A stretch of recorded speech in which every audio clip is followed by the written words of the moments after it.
शहरी all-round master. अध्याय 9191 हालांकि मैं सुंदर हूं। 91 अध्याय 91 हालांकि मैं सुंदर हूं। 91 अध्याय 91 हालांकि मैं सुंदर हूं। आपको अपना मौका जरूर मिलेगा। विहान मुस्कुराए और कहा, हे, मैंने मौकों की उम्मीद करना छोड़ दिया है। मैं 15 वर्षों से तियानियों के साथ हूं। मैंने सभी प्रकार की खूबसूरत महिलाओं को देखा है। ये इश्कबाजी वाले लोग हालांकि आकर्षक हैं, मैं अपनी सीमाएं जानता हूं। कंपनी में मौज मस्ती करना एक बात है, लेकिन आप इसे अपने नियंत्रण से बाहर नहीं जाने दे सकते। कुछ महिलाएं ऐसी होती हैं जिनके साथ एक बार आप जुड़ जाते हैं तो आप उनसे पीछा नहीं छुड़ा सकते। मैं आपको डराने की कोशिश नहीं कर रहा हूं, लेकिन कुछ समय पहले हमारी कंपनी में भी ऐसा ही कुछ हुआ था, हालांकि इसे तुरंत दबा दिया गया था। वास्तव में ऐसा हुआ क्या? विहान चौंके। हाँ, लो, एक सिगरेट पी लो, मैं तुम्हें सब कुछ धीरे धीरे बताऊंगी। जिया जेनजिन ने एक सिगरेट निकाली और उसे देते हुए कहा, यही क्या 2 साल पहले की बात है। हमारे सुरक्षा विभाग में एक युवा और सुंदर लड़का था। उसने कंपनी में धोखाधड़ी की, एक लड़की को गर्भवती किया और फिर उसे छोड़ दिया। वह लगभग एक इमारत से कूद गई। आप सोच सकते हैं कि तियानी समूह सतह पर सामंजस्यपूर्ण दिखता है, लेकिन अंदर पानी गहरा और गंदा है। उदाहरण के लिए व्यापार और जनसंपर्क विभागों को ही ले, वे वर्षों से हितों को लेकर आपस में टकराते रहे हैं। यदि पिछली पीढ़ी के सीईओ ने निर्णायक रूप से दोनों विभागों को अलग नहीं किया होता तो कंपनी अब तक पूरी तरह से अव्यवस्थित हो चुकी होती। आप गंभीर है? सुनने के बाद विहान को एक ठंडी सहन महसूस हुई। क्या मैं और जिया तुम्हें झूठा लग रहा हूं? जिया जेनजिन ने घृणा से धुएं का एक गोला उड़ाया और एक अजीब हंसी के साथ उपहास किया। मैंने सुना है कि सनएफ के कई शीर्ष अधिकारियों के साथ संबंध है। यदि आप वास्तव में उसके साथ जुड़ जाते हैं तो कौन जाने वह आपको ऊपर चढ़ने का मौका दे दे। अगर यह खत्म ही हो जाए तो भी आपको अपने बात सफाई नहीं करनी पड़ेगी, जो कि बहुत बुरा नहीं है ना? मजाक बंद करो। क्या मेरे जैसा घमंडी आदमी किसी औरत पर निर्भर रह सकता है? विहान ने बहुत मर्दाना मुखौटा लगाया। फिर वह हंसा। वास्तव में एक औरत पर निर्भर रहना कोई बुरी बात नहीं है। कम से कम ऐसे लोग तो हैं जो चाहते हैं कि वे ऐसा कर सके, लेकिन उन्हें यह नहीं मिल पाता। लानत है, महान दिमाग एक जैसा सोचते हैं। मेरा हमेशा से मानना रहा है कि एक पुरुष का एक महिला पर निर्भर रहना कोई शर्म की बात नहीं है। जो व्यक्ति ऐसा करने में सफल होता है वह अपनी क्षमता दर्शाता है। क्या कोई भी ऐसा कर सकता है? नहीं, बिना किसी दिखावे के। भले ही आप उनसे विनती करें, वे आपको समय नहीं देंगे। मेरी ओर देखो और जिया, मैंने अपना आधा जीवन जी लिया है और यह सब इसलिए है क्योंकि मेरे पास उस तरह का चेहरा नहीं है, इसलिए मुझे कभी किसी पर निर्भर नहीं रहना पड़ा। तस तस, किसने सोचा था कि तुम आते ही सुनशियानो की नजर में आ जाओगे? बुरा नहीं, आपका भविष्य उज्जवल है। जिया जेनजिन ने सिगरेट का एक लंबा कश लिया और कहा, सुनशियानो की छिड़खानी से मूर्ख मत बनो। बिस्तर में उसके पास कौशल है जो आपको परमानेंट में छोड़ने की गारंटी देता है। खांसी। जैसे ही वे बातें कर रहे थे और शेखी बघा रहे थे, अचानक पीछे से एक परिचित सूखी खांसी की आवाज आई। अचानक जिया जेनजिन का चेहरा काला पड़ गया। उसने सोचा, अब तो मेरा काम तमाम हो गया। विहान का रंग भी अचानक बदल गया। खैर, मेरे पास निपटने के लिए बहुत सारी चीजें हैं, इसलिए मैं तुम्हें छोड़ देता हूं, मैं चलता हूं। ऐसा कहकर जिया जेनजिन बेशर्मी से सीधे लिफ्ट की ओर चल पड़ी। अनुप्रीता हान का ठंडा चेहरा और उसकी चुप्पी देखकर और जिया ने एक सूखी हंसी दी और खरगोश से भी तेज भाग गया। अनुप्रीता ने अपने नाजुक हाथ अपनी पीठ के पीछे कर रखे थे और उसकी आंखें जानलेवा थी जब वह किसी को घूर रही थी। उसने कभी नहीं सोचा था कि यह आदमी इतना नीचे गिर जाएगा। कंपनी के भीतर इतनी अभद्र भाषा में बात करना उसे आश्चर्य में डाल रहा था कि उसके मन में क्या चल रहा होगा। उसे और भी अधिक गुस्सा इस बात पर आया कि लिफ्ट से बाहर निकलते समय उसे यह अश्लील बातें सुननी पड़ी। यदि वह पुरानी होती तो वह बहुत पहले ही इस विषैली ग्रंथि को निकाल चुकी होती, लेकिन अब उसकी ताकत उसके हाथों में थी और अगर इसे ठीक से प्रबंधित नहीं किया गया तो उसे डर था कि यह नीच क्रोधित करने वाला घृणित आदमी सब कुछ उगल देगा। इन दिनों में उसने जो कुछ भी जाना था और उसे जाना था, उससे उसे एहसास हुआ कि यह तुच्छ दिखने वाला आदमी कुछ भी करने में सक्षम है, जिसका मतलब था कि उसे सतर्क और सावधान रहना होगा। तुम अभी भी वहां क्यों खड़े हो? अनुप्रीता के ठंडे शब्दों से कंपनी में भावना का कोई निशान नहीं था, मानो हर किसी पर उनका करोड़ों का कर्ज हो। तुम वहीं रुक जाओ। तुम्हें जाने को किसने कहा? उद्धरण चिन्ह विस्मयदिबोधक चिन्ह उद्धरण चिन्ह। विहान हैरान रह गया। ये युवती अब क्या कर रही थी? मुझे जाने को कहो, फिर रुकने को कहो। क्या वह जानबूझकर खेल खेल रही थी या मुझसे बदला लेना चाहती थी? क्या सिर्फ इसलिए इस तरह की प्रतिक्रिया देना आवश्यक था क्योंकि मैंने लिफ्ट में और जिया के साथ कुछ शब्दों का आदान प्रदान किया था? ओह, क्या हम सहमत नहीं थे? कंपनी में हम अपने काम से काम रखते हैं। तुम हमेशा मेरे मामले में क्यों लगे रहते हो? मैंने पहले ही तुमसे दूरी बना ली है। अब तुम्हें और क्या चाहिए? मैं जानता हूं कि मैं सुंदर हूं, लेकिन आपको कंपनी में मुझे ढूंढने की जरूरत नहीं है ना? जो भी हो, हम शाम को घर पहुंचने पर इस बारे में ठीक से बात कर सकते हैं। विहान ने ऐसा चेहरा बनाया जिससे अन्याय का आभास हो रहा था। तुरंत ही अनुप्रीता को निराशा का एहसास हुआ। इस क्रोधित आदमी के साथ बातचीत करने के बाद वह हमेशा थोड़ा आहत क्यों हो जाती थी? क्या ऐसा हो सकता है कि वह सचमुच पिछले जन्म से उसे कुछ उधार ले रही हो? किसने कहा कि मैं तुम पर फिदा हूं? अपनी तारीफ मत करो। अनुप्रीता ने अपनी आंखें घुमाई और उसे घूर कर देखा। तो फिर तुम मुझे रुकने के लिए क्यों कह रहे हो? अगर कोई महत्वपूर्ण बात नहीं हुई तो मैं चल पड़ूंगा। उन्होंने कहा, मैं नहीं चाहता कि मुझ पर आवारागर्दी और भिक्षावृत्ति का आरोप लगे। अभी मत जाओ। ANUPRET किंग का गोरा और नाजुक चेहरा थोड़ा लाल हो गया, लेकिन उसका रंग जल्दी ही पीला पड़ने लगा, मानो वह बहुत अच्छा महसूस नहीं कर रही हो। उसका चेहरा और भी पीला पड़ गया। क्या तुम मुझे फिर से जाने नहीं दे सकते? हाँ, मुझे पता था कि आप मुझे सिर्फ एक सुरक्षा गार्ड के रूप में नहीं देख सकते। क्या आप आज मुझे पुनः बहाल करना चाहेंगे? शायद मुझे महाप्रबंधक के पद पर पदोन्नत कर दिया जाए। मर जा, अनुप्रीता गुस्से में बोला। ओह, तो ठीक है। विहान का चेहरा काला पड़ गया। क्या आप अभी व्यस्त हैं? अनुप्रीता ने भौहें चढ़ाई। उसके सुंदर चेहरे पर शर्म की झलक झलक रही थी, जो स्पष्ट रूप से कुछ छिपा रही थी जिसे वह कहने से हिचकिचा रही थी। कुआं, यदि आपके पास कहने को कुछ है तो उसे कह दीजिए। विहान ने मुस्कुराते हुए कहा, मेरे साथ गोलमोल बातें मत करो, मेरा दिमाग इतना तेज नहीं है। अनुप्रीता का चेहरा और भी खराब हो गया, लेकिन कुछ बातें थी जिन्हें वह कह पाने में समर्थ थी। अपनी भौहें सिकुड़ते हुए उसने कहा, क्या आप मुझे अब घर वापस ले जा सकते हैं? मैं तुम्हें तुम्हारी मजदूरी से दुगनी दूंगा। तुम क्या कहते हो? बॉस, आपने जिस तरह से यह कहा है उससे ऐसा लगता है कि मैं पैसों के प्रति जुनूनी हूं। अगर तुम्हें सचमुच मदद की जरूरत है तो मैं तुम्हें घर ले जा सकता हूं, लेकिन क्या पर? अनुप्रीता का पेट दर्द तेज हो गया और उसे ऐसा महसूस हुआ जैसे उसे ठंडा पसीना आने वाला है। यह मासिक धर्म का दर्द असहनीय था। कुछ समय पहले तक वह ठीक थी, लेकिन अब दर्द फिर से बढ़ गया है। आज सुबह अनुप्रीता ऑफिस जाने के लिए जल्दी में थी और सैनिटरी पैड लाना भूल गई। 1 घंटे से भी कम समय तक बैठने के बाद उसे पेट में तेज दर्द महसूस हुआ। तारीख को देखते हुए उसका मासिक धर्म भी आने वाला था। आंटी फ्लो ने कभी भी अपने शेड्यूल के बारे में नहीं सोचा, वह बसा गई और अपने साथ असहनीय दर्द लेकर आई, जिससे अनुप्रीता को उनके कार्यालय में बहुत पसीना आ गया। नीचे उतरते समय उसे थोड़ा बेहतर महसूस हुआ था, लेकिन अब दर्द फिर से शुरू हो गया था। अध्याय 92 आप अजीब शब्द कैसे लिखेंगे। ऐसा लग रहा था कि खुद गाड़ी चलाकर घर जाना तो बिल्कुल ही संभव नहीं है और टैक्सी लेना तो शर्मनाक और अस्वास्थ्यकर भी लगता है। इसलिए मैं ये देखने के लिए नीचे गया कि क्या मेरे कोई सहकर्मी मेरी मदद कर सकते हैं, लेकिन इधर उधर देखने के बाद मैं उस कमीने विहान से टकरा गया। इसमें कोई मदद नहीं थी। अब मेरा चेहरा दर्द से इतना बैंगनी हो गया था कि अगर मैं जल्दी कर नहीं पहुंचा तो वह चमकदार लाल चीज बाहर निकलने लगती। हालांकि आपने अभी तक मुझे पिछली बार का पूरा उपस्थिति बोनस नहीं दिया है ना? अगर मैं फिर से काम छोड़ दूं तो क्या इसका मतलब यह नहीं होगा कि हे आप जानते हैं कि मैं क्या कह रहा हूं, विहान ने हंसते हुए कहा। ऐसा प्रतीत होता है कि वह जो कुछ कह रहा था उससे उसे कोई शर्मिंदगी महसूस नहीं हो रही थी, बिल्कुल भी नहीं। आप अनुप्रीता को मासिक धर्म चल रहा था और वह इतनी पीड़ा में थी कि वह मुश्किल से बोल भी पा रही थी। सोचिए, यह आदमी अभी भी उसके साथ शर्तों पर बातचीत करने के लिए इतना समय लेगा। वह नहीं जानती थी कि क्या उसने ऐसा जानबूझकर किया था, क्या वह ये नहीं बता सकता था कि यह महिलाओं का समय था। अच्छा, मैं सहमत हूं, अनुप्रीता ने दांत पीसते हुए जबरन शब्द बोले। क्या आप मजाक कर रहे हैं बॉस? क्या उपस्थिति पत्रक भरना सचमुच आपके चेहरे को बैंगनी रंग में रंगने के लिए पर्याप्त है? हमारे सुरक्षा गार्ड यहाँ हमारे खून पसीने और आंसुओं की कमाई कर रहे हैं। हमें केवल 3000 रुपये प्रति माह का मूल वेतन मिलता है और पूर्ण उपस्थिति बोनस 1000 से थोड़ा अधिक है। आप शायद एक कप कॉफी पर इससे अधिक खर्च करते होंगे, है ना? अनुप्रीता को दांत पीसते हुए, उसका रंग और भी पीला पड़ते हुए और यहाँ तक कि उस पर थोड़ी दया महसूस करते हुए विहान उलझन में पड़ गया। क्या उपस्थिति बोनस के बारे में इतना कंजूस होना सचमुच उचित था कि उसका चेहरा पीला पड़ जाए? सांस धनी लोगों के विचार और धारणाएं आम लोगों से भिन्न होती हैं। यहाँ तक कि कुछ हजार युवान भी उन्हें पीला कर सकते हैं। यदि सभी अमीर लोग ऐसे ही होते तो विहान जैसे लोग सचमुच दुखद होते। विहान ने अपना सिर हिलाया, उसके चेहरे से जाहिर हुआ, बॉस आप सचमुच कंजूस हैं, बहुत कंजूस। उसके चेहरे को देखकर अनुप्रीता वास्तव में उसका गला घोटना चाहता था। यदि उसके पास पैसे बिल्कुल खत्म हो जाए तो क्या वह सुरक्षा गार्ड से इतनी छोटी रकम के लिए मोलभाव करेगी? भगवान के लिए, वह मासिक धर्म में थी।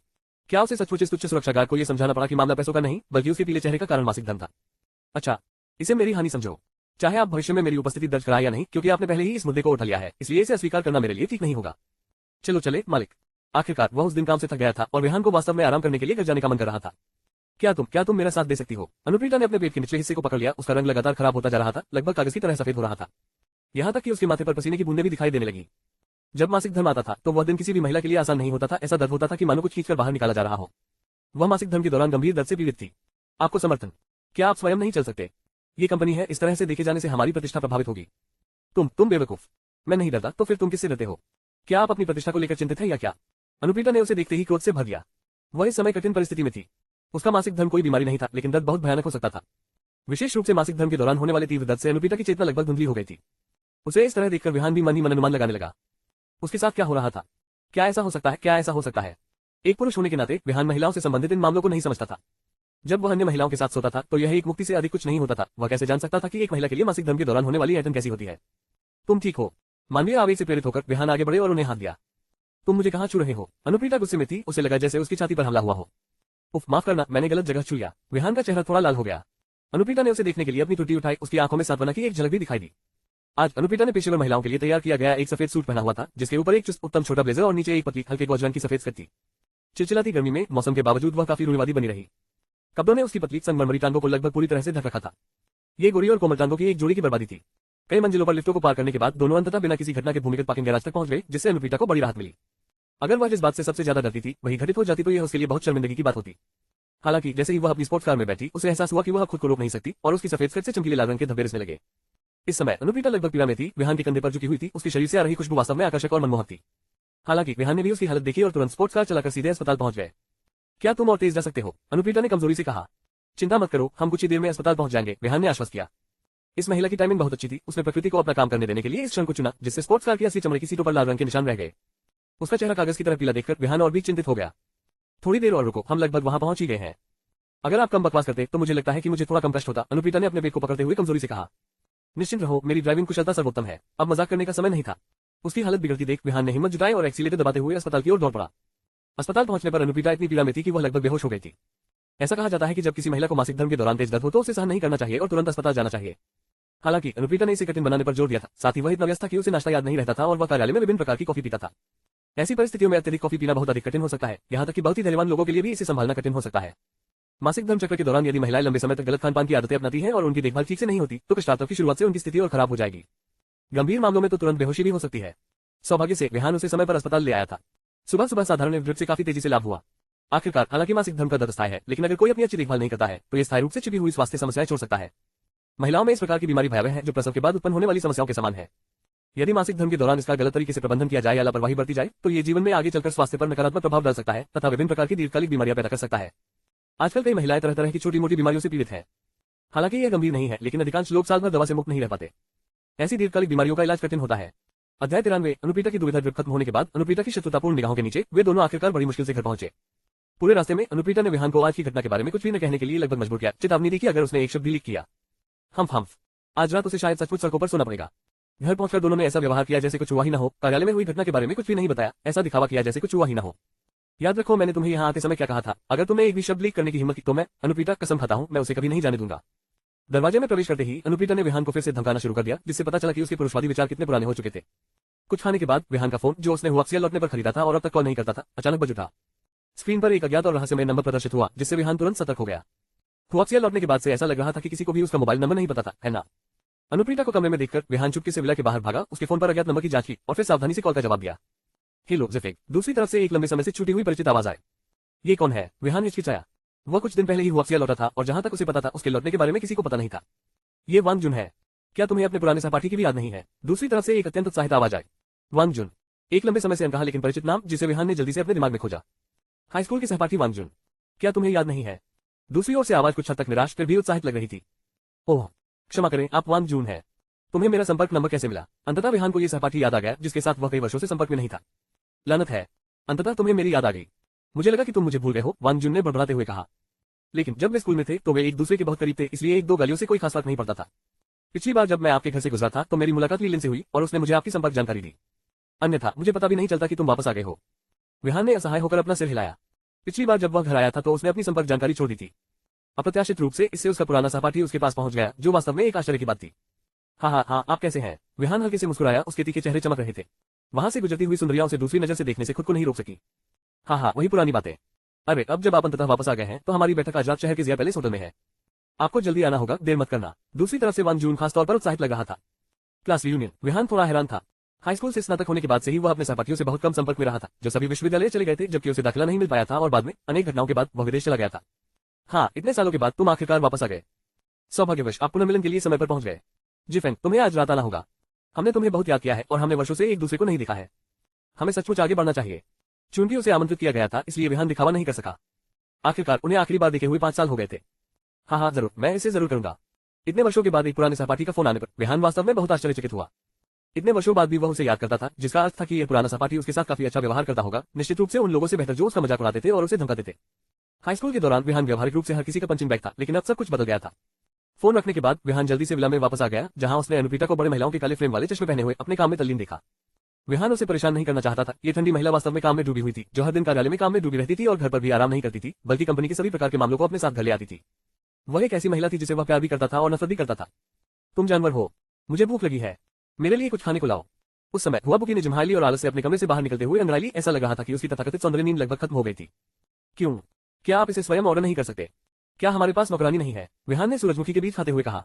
मैं नहीं करूंगा, आप जाए, मैं अभी तक पर्याप्त नींद नहीं ले पाया हूं, मुझे कुछ और नींद लेने की जरूरत है, वरना मेरी त्वचा काली हो जाएगी। तब मैं सुंदर नहीं दिखूंगी और प्रशंसक मुझे पसंद नहीं करेंगे। तब तो तुम्हें मुझे मुआवजा देना होगा, युवती ने मुंह बनाते हुए कहा। वह नींद से भरी हुई लग रही थी, लेकिन स्पष्ट रूप से भूखी थी। नतेरी की, क्या वे सचमुच सोचते हैं कि मैं यहाँ एक नानी हूँ? क्या तुम अभी नहीं जा रहे हो? क्या आप एक युवा अद्वितीय सुंदरी को भूखा मरने दे सकते हैं? ये सिर्फ इसलिए कि आपके पास पैसा है, आप सोचते हैं कि आप बहुत महान हैं। क्या? मुझे लगा कि तुम्हें सबसे ज्यादा पैसा पसंद है। अगर मैं तुम्हें पैसे दूं तो क्या तुम नहीं जाओगे? युवती ने हंगामा किया। ठीक तो, चूंकि आप भुगतान कर रहे हैं और मैं काम कर रहा हूं, तो यह उचित लगता है। मैं बस एक कटोरा यामचून नूडल्स बनाऊंगा। हे, अच्छा लगता है, मैं पैसे के लिए ये काम कर दूंगा। विहान जल्दी से रसोई में भाग गया। हमेशा पैसे के बारे में। ऐसा लग रहा है जैसे तुम्हारी आंखों की जगह डॉलर के चिन्ह है और यह घिनौना है, हुआबुकी ने बड़बड़ाते हुए कहा, फिर लड़खड़ाते हुए अपने कमरे में वापस चली गई। इस समय अनुप्रीता भी थका हुआ लग रहा था। उसने अपना सिर हिलाया और फिर लैपटॉप लेकर अपने कमरे में चली गई। विहान को रसोई में व्यस्त रहने के लिए अकेला छोड़ दिया। जोगाहाई शहर के हलचल भरे लेकिन शांत क्षेत्र में स्थित नानगोन परिवार के विला में सुंदर दृश्य और मानवीय वातावरण है तथा शीर्ष स्तर के लग्जरी विला का एक समूह एक दूसरे से जुड़ा हुआ है। हालांकि बाद में विहान को पता चला कि अनुप्रीता फिजूल खर्ची करने वाला व्यक्ति नहीं था। जब वह पहली बार वहां पहुंचे तो उन्होंने सोचा कि सभी विला अनुप्रीता के हैं, लेकिन बाद में उन्हें एहसास हुआ कि इनके कई अन्य मालिक भी हैं और अनुप्रीता उनमें से एक है। एक सफाईकर्मी, एक नौकरानी और कुछ सुरक्षा गार्डों के अलावा घर में कोई और नहीं था। ये वास्तव में काफी अच्छा था। पैसा होने का मतलब यह नहीं था कि उसे लापरवाही से खर्च किया जाए। हालांकि विहान को पैसे से प्यार था, लेकिन उसके लिए ये सिर्फ एक संख्या थी। देश लौटने के बाद से विहान द्वारा अर्जित धन का उपयोग वह लगभग नियमित रूप से रात में कांस्य मुखौटा आदमी के रूप में उन बच्चों की सहायता के लिए करते थे जिनके पास कपड़े और भोजन की कमी थी। हुआक्सिया की प्रगति और धनी व्यक्तियों की कमी न होने के बावजूद वहां अभी भी बहुत से गरीब बच्चे थे। कुछ दिन पहले उन्होंने टीवी पर एक गरीब पहाड़ी क्षेत्र के बच्चों को देखा जो स्कूल जाने के लिए प्रतिदिन सुबह होने से पहले उठ जाते थे और पहाड़ों में स्थित एकमात्र स्कूल तक मीलों पैदल चलते थे तथा दोपहर के भोजन में केवल एक तारो खाते थे। विहान की सहानुभूति बहुत जागृत हुई। रात में जब लोग सो जाते थे तो वह घर घर जाकर भोजन और रहने का खर्च पहुंचाता था। हालांकि हुआबुकी और अन्य लोग यह नहीं जानते थे और विहान को एक कंजूस के अलावा कुछ नहीं समझते थे। लगभग 3 मिनट बाद विहान की यांगचुन नूडल्स की प्लेट लगभग तैयार थी। हालांकि उनकी रसोई वास्तव में बहुत हाईटेक थी। तिक्कार है, नूडल्स बनाने में पूरे रसोई घर में कोहरा छा गया था। विहान की नाक बह रही थी। उसने लापरवाही से लिविंग रूम से टिश्यू का एक टुकड़ा उठाया और पोंछने लगा, लेकिन ये देखकर कि आसपास कोई डस्टबिन नहीं था, उसने परवाह नहीं की। उसने टिश्यू को मेज पर ही छोड़ दिया। पाठकों को अवश्य पढ़ना चाहिए। सबसे पहले आपके समर्थन के लिए धन्यवाद। यह एक ऐसी पुस्तक है जिस पर हुआ ने बहुत मेहनत की है। इस पुस्तक को बनाने में 2 वर्ष लगे हैं तथा अब इसमें कई मिलियन शब्द हैं। उपलब्धियां उल्लेखनीय है और कहानी और समीक्षाएं बहुत अच्छी है। अंत निकट है, इसलिए अधूरी कहानी की कोई चिंता नहीं। आप इसे एक बार में ही पढ़ सकते हैं। लेकिन इस पुस्तक के समाप्त होने का अर्थ यह नहीं है कि मेरा लेखन कार्य समाप्त हो गया है, इसलिए मेरी नई पुस्तक पहले ही प्रकाशित हो चुकी है। आप क्यू बुक सिटी में झाओ बाई लियांग द्वारा लिखित माय ब्यूटीफुल सिस्टर्स खोज सकते हैं, हुआबुकी द्वारा लिखित नहीं। लेकिन कोई चिंता नहीं, ये भी मैंने ही लिखा है। कई वर्षों के लेखन अनुभव के साथ यह नई पुस्तक निश्चित रूप से रोमांचक होगी और इससे भी अधिक निःशुल्क है, मुफ्त। तो जाइए, समर्थन कीजिए, संग्रह कीजिए और इसकी अनुशंसा कीजिए। याद करना, नई किताब के लेखक झाओ बाई लियांग है, न कि हुआबुकी। अध्याय 94। ये सिर्फ नाक बहना है, हुआ खाने का समय हो गया है। उफ, औरतें बहुत झंझट वाली होती हैं। अभी कुछ देर पहले ही उसने कहा था कि उसे भूख लगी है और अब जब नूडल्स तैयार हैं तब भी वह उठी नहीं है। विहान ने कई बार आवाज लगाई, लेकिन हुआ अभी भी बिस्तर से बाहर नहीं निकला। कुछ बेहतर करने के लिए न होने पर विहान ने टीवी चालू कर दिया, इस उम्मीद में कि कुछ अच्छा देखने को मिलेगा। नए मॉडल के एलसीडी स्मार्ट टीवी को देखते हुए विहान को लगा कि वह वास्तव में थोड़ा पीछे है। बार बार चैनल बदल रहा था, लेकिन वह चैनल नहीं ढूंढ पा रहा था जो वह चाहता था और गलती से वयस्क कार्यक्रम खोज लिया। लानत है, एक वयस्क कार्यक्रम। विहान की आंखों में लगभग तारे दिखाई देने लगे। अनुपीटा का टीवी ऐसे विचित्र चैनलों को कैसे खोज सकता है? जब वह विदेश में थे तो क्या ये वयस्क कार्यक्रम केवल आधी रात के बाद ही उपलब्ध नहीं होते थे? उत्सुकतावश जैसे ही विहान देखना शुरू करने वाला था, उसे एहसास हुआ कि इसके लिए पासवर्ड की आवश्यकता है। ऐसा लग रहा था जैसे उन दोनों ने इसे बंद कर दिया हो। इसमें कोई आश्चर्य नहीं कि वह इसे खोल नहीं सका। एक कोशिश और देखो दृष्टिकोण के साथ विहान लापरवाही से 13,14,520 में प्रवेश किया। जो लोग पासवर्ड सेट कर रहे हैं, विशेष रूप से लड़कियों, इस रोमांटिक प्रकार की तरह, लेकिन विहान के महान आश्चर्य के लिए पासवर्ड सही था। कुछ ही देर में जापान की नवीनतम लोकप्रिय सुंदरी यूई हिटानो स्क्रीन पर प्रकट हुई। तुम जानवर, तुम क्या कर रहे हो? हुआबुकी घबराहट में चिल्लाया, जिससे विहान डर गया और उसने जल्दी से टीवी बंद कर दिया। लेकिन उसे यह नहीं पता था कि चैनल कैसे बदला जाए और स्थिति तब और खराब हो गई जब उसने गलती से साउंड सिस्टम का वॉल्यूम बढ़ा दिया। तुरंत ही एक पुरुष और एक महिला की आवाजें पूरे कमरे में गूंजने लगी। लानत है, सब खत्म हो गया। विहान का चेहरा भी लाल हो गया। वह तेजी से वहां गया और सीधे बिजली काट दी। फिर वह खिड़की के पास छिप गया, इस डर से कि वे उसे ढूंढ लेंगे। तुम जानवर हो, तुम इतने घृणित कैसे हो सकते हो? हुआबुकी का चेहरा इतना लाल हो गया था कि उसे पानी टपकने लगा था। यह आवाज टीवी से आ रही थी और एक रात जब उसने सपना देखा था कि उसका प्रिय राजकुमार उसके साथ कुछ कर रहा है और वह खुद भी ऐसी आवाजें निकाल रही थी। इस समय उसका सुंदर चेहरा आड़ू के समान गुलाबी था। अनुप्रीता का चेहरा भी कुछ अच्छा नहीं लग रहा था। उसका चेहरा और भी अधिक ठंडा और बदसूरत हो गया, मानो कह रहा हो कि उसे विश्वास नहीं हो रहा कि यह आदमी घर पर इतनी घृणित चीज देखने की हिम्मत कैसे कर सकता है। छोटी अप्सरा अपने हाथों को कमर पर रखकर आगे बढ़ी। यह विहान को आखिरकार समझ आ गया कि शर्मिंदा होना कैसा होता है। तुम जानवर हो, तुम्हारे विचार मुझसे उतने ही दूर रहो। तुम बहुत घृणित हो। हुआबुकी ने लगभग चिल्लाकर यह बात कही। यह तो सार्वजनिक आक्रोश का मामला था। अपने चचेरे भाई के घर पर ऐसे घृणित और शर्मनाक टीवी कार्यक्रम देखना। देखिए कैसे हुआबुकी उसे आसानी से नहीं छोड़ेगी। वह उसे घुटनों के बल बिठाएगी और विजय गीत गाएगी। हे हुआ, मैं बस गलती से इसके पार आ गया। विहान ने अजीब तरह से उसकी ओर पीठ करते हुए समझाने की कोशिश की। मुझसे झूठ मत बोलो। मुझे पता था कि तुम बहाने ढूंढ लोगे। तुम मुझे बेवकूफ नहीं बना सकते। हुआबुकी ने गुस्से में कहा। उसकी छाती फूल गई थी जो पिछले कुछ दिनों में थोड़ी बड़ी हो गई थी। हे हुआ, क्या पासवर्ड आपने लॉक कर दिया था? बिल्कुल। अगर मैं इसे लॉक नहीं करूं तो क्या मैं तुम्हें देखने दूं? तो आप इसके बारे में जानते हैं और इसे स्वयं देखा है? विहान हंसे। मैंने इसे नहीं देखा है। हुआबुकी ने पलकें झपकाई, कुछ शर्मिंदा होकर। अगर आपने इसे नहीं देखा है तो इसे लॉक क्यों किया? आपने इसे पहले भी अवश्य देखा होगा, है ना? चलो भी, मुझे बताओ उस समय इसे देखना कैसा था? आप, मैं। हुआबुकी की बोलती बंद हो गई। वह पहले भी आधे घंटे तक टीवी कार्यक्रम देखती थी और उत्सुक थी, इसलिए उसने थोड़ा सा देखा। बाद में अपने चचेरे भाई को इसे देखने से रोकने के लिए उसने इसे बंद कर दिया, लेकिन कौन जानता था कि विहान इसे खोल देगा। बच्चों को यह नहीं देखना चाहिए, आप जानते हैं। कौन? जो एक बच्चा है। मैं पहले से ही वयस्क हूं, ठीक है। एक वयस्क? क्या वयस्क होने का मतलब यह है कि वयस्क कार्यक्रम देखना ठीक है? बिल्कुल। हुआबुकी ने अपनी उभरती हुई छाती को फुलाते हुए एक वयस्क की तरह व्यवहार किया। हे चूंकि आप वयस्क हैं तो वयस्क कार्यक्रम देखने में क्या गलत है? आपने भी इसे देखा है ना? इसके अलावा मैं तुमसे उम्र में बड़ा हूं। विहान ने शांत भाव से हुआ को धैर्यपूर्वक समझाया। यह हुआबुकी ने पलकें झपकाई। उसकी आंखें इधर उधर घूम रही थी, मानो विहान के शब्दों में भी कुछ अर्थ था।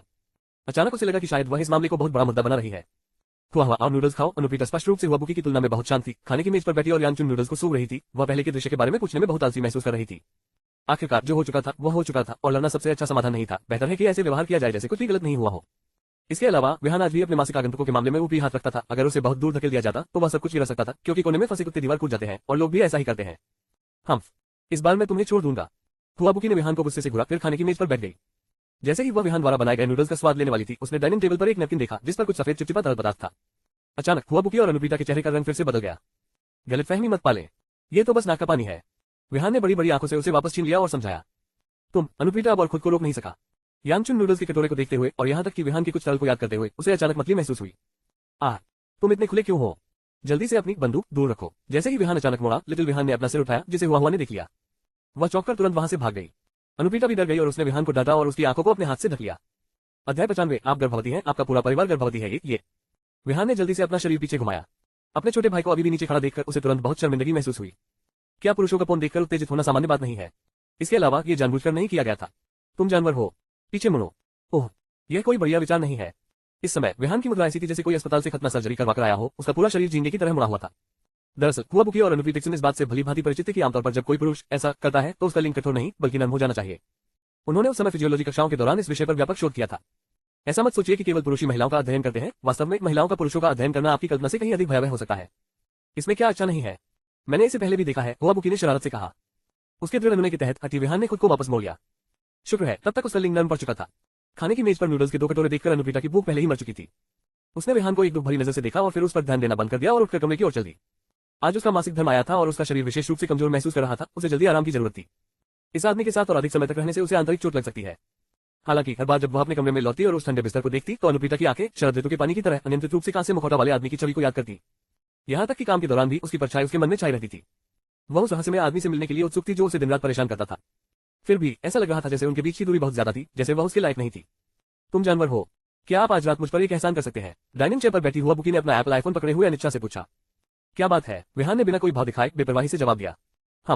लड़की ने अभी तक बात भी नहीं की है और आपके लहजे से ऐसा लग रहा है कि आप पहले से ही अनिच्छुक हैं। इसमें इतनी बड़ी बात क्या है? वहां बहुत सारे पुरुष हैं, मेरे जैसे युवा और अद्वितीय सुंदरी का एक शब्द और वे मेरे दरवाजे पर लाइन में खड़े हो जाएंगे। अपने चेहरे का भाव देखो, मानो मैं तुम्हें खा जाऊंगा। विहान के अनिच्छुक स्वर को देखकर युवती ने उसे गुस्से से घूरा। क्या आज रात तुम खाली हो? नहीं, विहान ने साफ मना कर दिया। आज रात वह बहुत व्यस्त था। जिया चेंजन ने उसे खेलने के लिए आमंत्रित किया था। आईटी विभाग के प्रबंधक ने भी उसे मिलने के लिए कहा था और एक पुराने सहपाठी ने उसे पुनर्मिलन के लिए बुलाया था। इतने वर्षों तक बिना किसी के साथ रहने के बाद आज रात वह आपकी मदद करने के लिए समय कैसे निकाल पाया? इसके अलावा इस महिला के साथ कौन जानता है कि आपको किस तरह की मदद की आवश्यकता होगी? बिल्कुल नहीं, निश्चित रूप से नहीं जा रहा। विहान ने एक ऐसा भाव व्यक्त किया जो चिल्ला रहा था, मैं बहुत व्यस्त हूं और मुझे डर है कि आपका अनुसरण करना नुकसानदेह होगा, जिससे हुआबुकी ने तुरंत निराशा में अपने दांत पीस लिए। विहान ने सहजता से एक सिगरेट सुलगा ली। वह पूरी तरह से निश्चिंत था। जानवर, मेरा बॉयफ्रेंड बन जाओ। अचानक हुआबुकी ने विहान को चमकती आंखों से देखा। उसके दुबले पतले चेहरे पर उत्साहपूर्ण प्रत्याशा का भाव था। क्या क्या तुम्हारा बॉयफ्रेंड बनूंगा? वह आदमी इतना चौंक गया कि उसके मुंह से सिगरेट भी गिर गई। नहीं, बिल्कुल नहीं। क्या ये लड़की पागल हो गई है? वे एक दूसरे को आधे महीने से भी कम समय से जानते थे और वह उसे अपना प्रेमी बनने के लिए कह रही थी। इसके अलावा उनका रिश्ता हमेशा से ही विरोधात्मक रहा था। उनके बीच कोई बातचीत नहीं होती थी, वे प्राणघातक शत्रु जैसे थे। अब अचानक उसे वह पसंद आ गया। यदि ये केवल शारीरिक आवश्यकताओं के बारे में होता तो विहान ने इस पर विचार किया होता, लेकिन भगवान ही जानता है कि यह छोटी सी लड़की क्या करने वाली थी। यदि वह उसके साथ उलझ गया तो बहुत संभावना थी कि वह जीवन भर के लिए बर्बाद हो जाएगा। क्या मजाक! आखिर उसमें ऐसी क्या अच्छी बात थी? एक साधारण सुरक्षा गार्ड जो मात्र 3000 रुपये प्रति माह कमाता था, उसने समय के साथ एक दूसरे के प्यार में पड़ने से बचने के लिए उसे अपना सबसे बुरा रूप दिखाया था। नाइट क्लब में वे एक दूसरे की शारीरिक आवश्यकताओं को सहजता से पूरा कर सकते थे, जिससे उन्हें आपसी आराम मिलता था। क्या ऐसा हो सकता है कि इस लड़की का स्वाद अजीब था? अरे जानवर, तुम क्या सोच रहे हो? क्या आप सहमत होंगे या नहीं? विहान की अजीब अभिव्यक्ति देखकर हुआबुकी को अंदर से थोड़ा तिरस्कार महसूस हुआ। क्या उसका अस्थायी प्रेमी बनना इतनी बड़ी बात थी? सीधे शब्दों में कहें तो वह सिर्फ एक ढाल था। देखो तुम कितने खुश हो। हुआ वास्तव में, खैर वास्तव में, विहान हकलाते हुए अपनी हथेलियों को आपस में रगड़ते हुए बोलने के लिए संघर्ष कर रहा था। दरअसल क्या? हुआबुकी ने उसे तिरस्कार भरी नजर से देखा। वास्तव में, क्या आपको लगता है कि हम उपयुक्त हैं? विहान की नजरें टालमटोल करने लगी। वह वास्तव में लड़की को चोट नहीं पहुंचाना चाहता था। यदि वह उससे सीधे तौर पर कहता कि उनके लिए इस तरह के रिश्ते में रहना संभव है, लेकिन वह उसे चोट पहुंचाने से डरता है, तो वह खांसता है और अपना गला साफ करता है। हम किसके लिए उपयुक्त है? हुआबुकी उलझन में लग रहा था। ये तो बस उसका प्रेमी बनने की बात थी। क्या ये सचमुच इतना घातक हो सकता है? उसे सचमुच यह आदमी कुछ अजीब सा लगा। क्या उसका प्रेमी होना उसके लिए इतनी बड़ी क्षति थी? हे आप मेरे बारे में सोच रहे हैं? एक तुच्छ सुरक्षा गार्ड जिसके पास कुछ भी नहीं है, छोटा, गरीब और बदसूरत, आप ये कैसे देख सकते हैं? अंत तक विहान का मतलब स्पष्ट था, लेकिन उन्हें डर था कि सीधे इनकार करने से हुआबुकी को नुकसान होगा, इसलिए उन्होंने इसके बजाय स्पष्ट रूप से संकेत दिया। हम इस दुनिया में हजारों आदमी हैं। यदि यह काम नहीं करता तो मैं इन्हें प्रतिदिन बदल सकता हूँ। इसके अलावा मैं तुमसे सिर्फ यही कह रही हूँ कि तुम मेरे बॉयफ्रेंड बन जाओ, तुम्हें खा जाओ नहीं। आपको किस बात का इतना भय है? अरे ऐसा लग रहा था कि यह लड़की उनमें ज्यादा नहीं थी, फिर भी अजीब तरह से परिपक्व थी। क्या वह सचमुच ऐसी बातें कह सकती है? क्या वह पहले भी कई रिश्तों में रह चुकी थी? और क्या वह प्रेम की अनुभवी थी? उसके पहले के लहजे को देखकर ऐसा लग रहा था कि वह उसे अपने अस्थायी मनोरंजन के लिए एक बैकअप विकल्प के रूप में ही देख रही थी। नहीं, बिल्कुल नहीं। क्या यह युवती पहले से ही किसी और के बच्चे से गर्भवती थी? क्या वह सिर्फ एक बैकअप था? क्या यह सच हो सकता है? विहान ने जितना अधिक इसके बारे में सोचा उतना ही उसे बुरा लगा। हुआबुकी ने जो कुछ भी बताया था उससे संदेह न करने का कोई कारण नहीं था। विहान ने अपने सपाट पेट को देखा, लेकिन बहुत देर तक देखने के बाद भी कुछ नहीं मिला। ये सपाट था, पूरी तरह से सपाट। अगर वह किसी और के बच्चे से गर्भवती थी तो निश्चित रूप से कुछ संकेत होगा, है ना? ओह, ये सही है कि पहले 2 महीनों में ये बताना अक्सर कठिन होता है कि कोई महिला गर्भवती है या नहीं। ऐसा लग रहा था कि वह वास्तव में उसे बैकअप के रूप में इस्तेमाल कर रही थी। वैसे हुआ क्या तुम्हें कभी मछली या उल्टी जैसा स्वाद, कोई अजीब सी तलब महसूस हुई है, जैसे जब तुम्हें कुछ सूंघने पर पेट खराब हो जाता है, या तुम सचमुच कुछ खाना चाहती हो? विहान ने अजीब तरह से समझाया, जबकि उसकी नजरें अभी भी उसके सपाट पेट पर टिकी थी। महिलाओं की अंतर्ज्ञान आमतौर पर बहुत संवेदनशील होती है, विशेष रूप से पुरुषों की बेबाक निगाहों के प्रति। अध्याय 96 अस्थायी प्रेमी। हुआबुकी ने विहान के इरादे को तुरंत समझ लिया और तुरंत शर्मीले आक्रोश के साथ जवाब दिया, तुम जानवर हो। तुम्हारा इससे क्या मतलब है? अरे हे वाह वाह, तुम जानते हो मैं किस बारे में बात कर रहा हूँ, है ना? मुझे लगता है कि मुझे इससे अधिक कुछ कहने की आवश्यकता नहीं है। इसके अलावा यदि आप सचमुच मुझे ढूंढ रहे थे तो चलो इसे अपना छोटा सा रहस्य ही रहने दें। यदि आवश्यकता हुई तो मैं गोपनीयता सुनिश्चित कर सकता हूँ और आपके लिए एक अच्छा अस्पताल भी ढूंढ सकता हूँ, निश्चिंत रहें। मैं बिल्कुल भी कुछ लीक नहीं करूंगा, आप अभी भी अपने स्टार रूप में रह सकते हैं। विहान ने इसे स्वीकार कर लिया था, यह अनुमान लगाते हुए कि छोटी लड़की किसी और के साथ उलझ गई है और अब किसी और के बच्चे को जन्म दे रही है। वो उस व्यक्ति की भूमिका में भाग नहीं लेना चाहता था जिस पर जिम्मेदारी डाल दी गई हो। तो अधिक से अधिक वह उसके लिए अवांछित गर्भावस्था की देखभाल हेतु एक अच्छा अस्पताल ढूंढ सकता था, है ना? इसके बाद वे अपने अपने रास्ते जा सकते हैं। तुम मुझसे पंगा मत लो, मैं तुमसे पंगा नहीं लूंगा। ये बिल्कुल सही होगा। तुम जानवर हो, तुम सचमुच एक जानवर हो। तुम मेरे बारे में ऐसा कैसे सोच सकते हो? मुझे पहले कभी प्यार नहीं हुआ, ये कैसे संभव हो सकता है? अरे बेवकूफ, तू क्या सोच रहा है? विहान के अतार्किक शब्दों को सुनने के बाद युवा लड़की का चेहरा क्रोध से लगभग नीला पड़ गया। क्या उसे सचमुच उसके गर्भवती होने का संदेह था? और उसमें इतनी हिम्मत थी कि उसने उसे गर्भपात कराने का सुझाव दिया? ये कैसी बकवास थी? क्या इस आदमी के दिमाग में सिर्फ गंदे विचार ही थे? हाय भगवान, ये बहुत भयावह था। वह दिन ऐसे व्यक्ति के साथ कैसे रह सकती है? हुआबुकी जितना अधिक इसके बारे में सोचती उतना ही अधिक क्रोधित होती जाती। वह तो बस उसे अपने स्थायी प्रेमी के रूप में प्रायोजक के उत्पीड़न से बचाने के लिए चाहती थी, फिर भी उसका मन ऐसे गंदे विचारों से भरा हुआ था। क्या मेरी प्रतिष्ठा सचमुच इतनी खराब हो सकती है? क्या ये जानवर भी मुझ पर संदेह करता है? क्या सुखद दुख हुआ? क्या तुम कुछ ज्यादा ही नहीं कर रहे हो? प्यार में न होते हुए भी किसी के साथ इस हद तक चले जाना, और यहाँ तक कि ये तो बहुत ज्यादा है। अगर तुम्हारी बड़ी चचेरी बहन को पता चल गया तो वह तुम्हें जरूर मार डालेगी। विहान ने दया भरे भाव से कहा, भौहें सिकुड़ते हुए सिगरेट पीते हुए। ऐसा लग रहा था जैसे वह उसके बारे में बहुत चिंतित है। जितना अधिक वह उसे गलत समझता था उतना ही अधिक हुआबुकी के भीतर क्रोध की ज्वाला बढ़ती जाती थी। उसने ऐसा क्या किया था कि उसे ये सब सहना पड़ा? वह तो बस उसे अपना स्थायी प्रेमी बनाना चाहती थी ताकि वह प्रायोजक कंपनी के बॉस के अवांछित प्रलोभनों से बच सके। और देखिए वह क्या मतलब निकाल रहा था। सास हुआ भले ही आपकी परेशानी पहले ही उत्पन्न हो चुकी है, लेकिन मानवतावाद के नाते निश्चिंत रहे, मैं विहान निश्चित रूप से ऐसा व्यक्ति नहीं हूं जो किसी को तब लात मारूं जब वह नीचे हो। भले ही मैं तुम्हारा बॉयफ्रेंड नहीं बन सकता, लेकिन मैं तुम्हारे लिए आगे जो भी होगा उसका ठीक से ख्याल रखूंगा। लेकिन चिंता मत करो, आजकल चिकित्सा विज्ञान इतना उन्नत हो गया है कि एक छोटी सी सर्जरी भी संभव हो जानी चाहिए।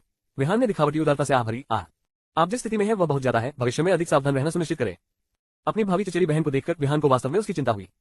इतनी कम उम्र में गर्भवती होना और उससे अपना प्रेमी बनने के लिए पूछना, क्या ये गड़बड़ नहीं थी? आखिरकार वह उसकी बड़ी चचेरी बहन का पति बनने वाला था। इस समय हुआबुकी दुख और क्रोध के मिश्रण से ग्रस्त थी। वह घृणा से लगभग अपने दांत पीस रही थी। उसे इस तरह कार्य करते देख जैसे कि वह चिंता व्यक्त कर रहा हो। अगर उसके हाथ में पिस्तौल होती तो हुआबुकी ने निश्चित रूप से बिना किसी हिचकिचाहट के इस सर्वोच्च झटका को गोली मार दी होती। क्या वह उसे सिर्फ अपना अस्थायी प्रेमी बनने के लिए नहीं कह रही थी? तो फिर उसके मुंह से ये सारे अजीब विचार कैसे निकले? क्या ऐसा हो सकता है कि वह हुआबुकी इतनी बदचलन थी? तुम जानवर हो। मैं आपको स्पष्ट रूप से बता सकता हूं कि मैं अपने पूरे जीवन में कभी किसी रिश्ते में नहीं रहा हूं और निश्चित रूप से मुझमें वह गंदगी नहीं है जिसकी आप कल्पना कर रहे हैं। बेतुके अनुमान लगाना बंद करो। युवा लड़की की आंखों में पानी देखकर जो गुस्से से लगभग रो रही थी, विहान ने जल्दी से मेज से एक पत्रिका उठाई और उसके पास दौड़े उसे चापलूसी भरे अंदाज में हवा करते हुए कहा, हे गुस्सा मत हो, हुआ गुस्सा मत हो। ये सब मेरी गलती है। वास्तव में यदि आप वास्तव में एक प्रेमी की तलाश में हैं, तो देखिए मैं एक ऐसा लड़का हूं जिसके पास न तो रूप है और न ही आकर्षण। मैं तो बस इंटरनेट पर एक आधुनिक बेचारा असफल व्यक्ति हूं। अगर आपको मेरे बारे में कुछ पसंद है तो मैं उसे बदल दूंगा। क्या ये ठीक नहीं होगा? मुझे हुआ मत कहो, क्या हम करीब है? आपको मुझे युवा और अजय सुंदर लड़की कहना चाहिए। और यह बिल्कुल वैसा नहीं है जैसा आप सोच रहे हैं। मैं गर्भवती नहीं हूं। हुआबुकी ने बड़े प्यार से मुंह बनाया, उसकी अभिव्यक्ति असंतोष की थी। ओह हे युवा अजय सौंदर्य। विहान को भी शर्मिंदगी महसूस हुई। अरे उसका नाम बोलना भी इतना लंबा था, कितनी परेशानी थी। मैं तुमसे कह रही हूं, मैं तुम्हें अपना बॉयफ्रेंड बनने के लिए कह रही हूं, लेकिन ये केवल अस्थायी है, इसलिए बहुत उत्साहित मत होइए। ऐसा इसलिए है क्योंकि मेरी एजेंट सिस्टरमेन को एक कंपनी से एक और प्रायोजन मिला है जो चाहती है कि मैं आज रात उनके साथ डिनर करूं। तुम्हें पता है, मेरी सुंदर, मासूम और आकर्षक शक्ल को देखकर वह निश्चित रूप से मुझसे प्रभावित हो गया है और मेरा फायदा उठाने की योजना बना रहा है। तो आज रात तुम मेरी ढाल बनोगे, मेरे स्थायी प्रेमी के रूप में काम करोगे, लेकिन क्या पर तुम्हें एक अमीर प्लेबॉय की तरह काम करना होगा। जितना ज्यादा आप यही उतना ही बेहतर। लड़की ने कुछ पल पहले विहान द्वारा गलत समझे जाने की अभिव्यक्ति को ऐसे मिटा दिया जैसे कुछ हुआ ही ना हो। ऐसा लग रहा था कि हुआबुकी का दिल अभी भी बहुत अच्छा था, कम से कम उसके मन में कोई द्वेष नहीं था। हुआ ओह युवा जय सुंदरी, क्या आप चाहती हैं कि मैं एक अमीर युवा स्वामी होने का नाटक करूं और साथ ही आपका अस्थायी प्रेमी भी बनूं? हाँ, खुश है ना? मैं जानती हूं कि तुम बहुत खुश होगे, लेकिन ज्यादा उत्साहित मत हो क्योंकि यह केवल अस्थायी है। हुआबुकी ने अपने होंठ भींच लिए, अपना सिर झुकाया और मुंह बनाया, मानो उसके दिमाग में कुछ चल रहा हो जो उसे अभी तक समझ नहीं आया हो। खुश? मैं खुश हूं मेरी गांड। मानव ढाल के रूप में इस्तेमाल किए जाने पर इसमें खुश होने की क्या बात है? विहान पूरी तरह से निराश हो गया। आज रात तुम मेरे पीछे आओ, लेकिन तुम्हें हमें किसी भी हालत में नहीं बताना चाहिए। आपको शांत रहने का दिखावा करना होगा और उस असाधारण भाव को प्रदर्शित करना होगा जो आप में आमतौर पर होता है। मैं आपको बता रहा हूं, जो कुछ अभी हुआ है उसके लिए मैं आपसे हिसाब नहीं चुकाने वाला हूं। अगर आज रात तुम गलती से कुछ गलत बोल दोगे तो मैं अपने चचेरे भाई से कह दूंगी कि तुमने अभी अभी मुझे परेशान किया है, और यह कि आप मुझे गर्भपात कराने भी ले जाना चाहते थे। देखो मेरा चचेरा भाई तुम्हारे साथ कैसा व्यवहार करेगा। ये कहकर विहान की सहमति की प्रतीक्षा किए बिना वह खुशी से अपने कूल्हों को हिलाते हुए चली गई। विहान असमंजस में था, उसे अभी भी समझ नहीं आ रहा था कि आखिर लड़की के साथ क्या हो रहा है। मैं बिल्कुल मना करता हूं। विहान ने अपनी भौहें सिकोड़ ली। कोई बातचीत नहीं। लड़की ने अपने हाथ पीठ पर रखे छाती बाहर निकाली और अपने चेरी जैसे होठों को भींचकर हल्के से गुनगुनाया। तुम्हें लगता है कि मैं इतना आसान हूं, है ना? मैं अभी आपके साथ अपने गर्भवती होने की गलतफहमी के बारे में समझौता नहीं करने जा रही हूं। क्या तुम सचमुच सोचते हो कि मैं हुआबुकी इतना हानि रहित हूं? मैं बस तुम्हें यह एहसास दिलाना चाहता था कि तुम मेरे कर्जदार हो, तुमने मेरे साथ गलत किया है, इसलिए मैंने इस पर ज्यादा शोर नहीं मचाया। लेकिन मैं तुम्हें अपने हाथों का अवश्य दूंगा। क्या आप मुझे घुड़सवारी करते हुए देखना चाहते हैं? तुम हमेशा मेरा नाश्ता खाते हो, है ना? तुम हमेशा मुझसे बहस करते रहते हो, है ना? अच्छा, मैं आपको धीरे धीरे यह अनुभव कराऊंगा कि हुआबुकी से निपटना कैसा होता है। हम अध्याय 97 में पेशेवर हूँ। लगभग आधे घंटे बाद हुआबुकी के एजेंट मेंग यूजिन पेशेवर मेकअप कलाकार के साथ, जिसने कुछ दिन पहले विहान का मेकअप किया था, जल्दी से वहां पहुंचे और वे दोनों बहुत सारी चीजें लेकर आए, बड़ी और छोटी दोनों। नमस्ते सुंदर। जैसे ही तेज मेकअप कलाकार ने विहान को देखा, उसने मुस्कुराते हुए उसका अभिवादन किया और बहुत खुश लग रहा था। कमबख्त नरक, मैं उन स्लीवत गधों से बिल्कुल घृणा करता हूँ। विहान का चेहरा लगभग काला पड़ गया था क्योंकि उसने उसे अनदेखा करने की पूरी कोशिश की थी। एक वयस्क आदमी को अपने सामने अपने नितंब हिलाते और असाधारण इशारे करते हुए देखकर विहान को उसे पीटने का मन हुआ। खासकर तब से जब पिछली बार उसने मेरा मेकअप करते समय मेरे नितंब पर चुटकी भी काटी थी। इसके बारे में सोचकर ही मुझे गुस्सा आ जाता है। पिछली बार तो मैं लगभग फटने की कगार पर था और अब वे उसे फिर से यहाँ ले आए हैं। वैसे उसका नाम क्या है? क्या तुम तैयार हो? जैसे ही मेंग यूजिन अंदर आए, उसने दिवाभाव से विहान की ओर इशारा किया, लेकिन उसका नाम याद नहीं कर सकी। किस बात के लिए तैयार हो? क्या हुआ ने तुम्हें नहीं बताया? जब मेंग यूजिन आए तो उसने हुआ को याद दिलाया कि उसकी जगह एक स्थायी प्रेमी ढूंढना सबसे अच्छा होगा, अन्यथा उस समय बहुत अराजक स्थिति हो जाएगी। बहन मेंग, मैं जो काम संभालती हूँ उसकी चिंता मत करो। यह आदमी मान गया है। हुआबुकी, जो सोफे पर एक बड़े कार्टून भालू को गले लगाते हुए आराम से टीवी देख रहा था, ने कहा। क्या वह ऐसा कर पाएगा? वह लड़ सकता है निश्चित रूप से, लेकिन मुझे नहीं पता कि वह उच्च और शक्तिशाली होने का दिखावा कर सकता है या नहीं। मेंग यूजिन ने विहान की जांच की जैसे कि वह किसी प्रकार की विचित्रता थी, उसे सिर से पैर तक स्कैन कर रही थी। क्या इस आदमी को एक धनी कुंवारे की भूमिका निभानी चाहिए? वह एक लड़ाकू वनरक्षक के रूप में तो काफी अच्छा हो सकता है, लेकिन मुझे नहीं पता कि वह एक अमीर दूसरी पीढ़ी के प्रेमी के रूप में विश्वसनीय हो सकता है या नहीं। ये काम करेगा या नहीं, ये तुम्हारे ऊपर नहीं है, विहान ने चिढ़कर कहा और उसकी ओर देखा। आखिर कैसे कुछ ही दिनों में यह महिला फिर से बदल गई और लोगों को नीची नजर से देखने लगी। ठीक है, तो बेहतर होगा कि आप तैयार हो जाएं, मेंग यूजिन ने उसे गहरी नजर से देखते हुए कहा। उसे अभी भी अच्छी तरह याद है कि पिछली बार क्या हुआ था। जानवर, आओ अपना मेकअप करवाओ। ऐसा नहीं कर रहा हूँ। विहान एक शर्मीली युवती की तरह भावशून्य होकर सोफे पर बैठी थी। यो, क्या हुआ सुंदर? आज मैं विशेष रूप से उच्च श्रेणी के मेकअप का अपना निजी संग्रह लेकर आया हूँ। चलो, मैं गारंटी देता हूँ कि मैं तुम्हें इतना सुंदर बना दूंगा कि कोई भी तुम्हें देखकर दंग रह जाएगा। महिलाएं मोहित हो जाएंगी और पुरुष शर्मिंदा महसूस करेंगे। आप क्या कहते हैं? स्टीवन डेविड कांच के फाउंडेशन की एक बोतल पकड़े हुए विहान की ओर बढ़ रहा था, कान से कान तक मुस्कुरा रहा था, जो विहान को क्रोध से जलाने के लिए पर्याप्त था।